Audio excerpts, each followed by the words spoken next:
Στην τροφική αλυσίδα, δηλαδή τα διάφορα είδη τα οποία μένουν εκεί πέρα. Μάλιστα. Η πανίδα, η χλωρίδα. Θέλω, επειδή αρχίζει και με πιέζει ο χρόνος. Ναι, Μπέλα, κάτι θέλεις να πεις, παρακαλώ.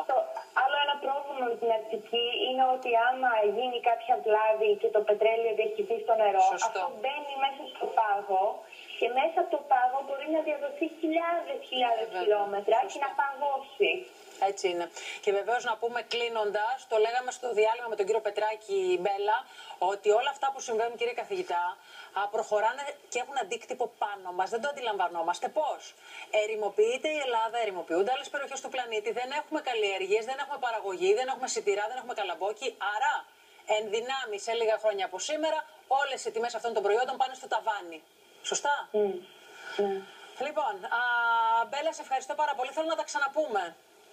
Βέβαια, όποτε θέλεις. Θέλω να τα ξαναπούμε, σε ευχαριστώ. Ναι.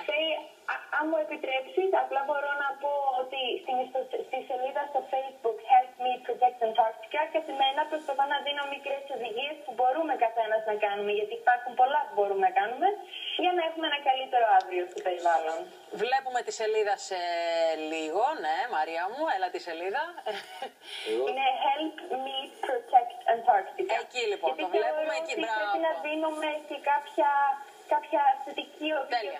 Αυτή είναι η ιστοσελίδα, μπείτε και πάρτε μικρές πληροφορίες που βοηθάνε όλους. Το πιο μικρό μπορεί να γίνει πολύ μεγάλο αν είναι από όλους μαζί. Ευχαριστώ πάρα πολύ, Μπέλα.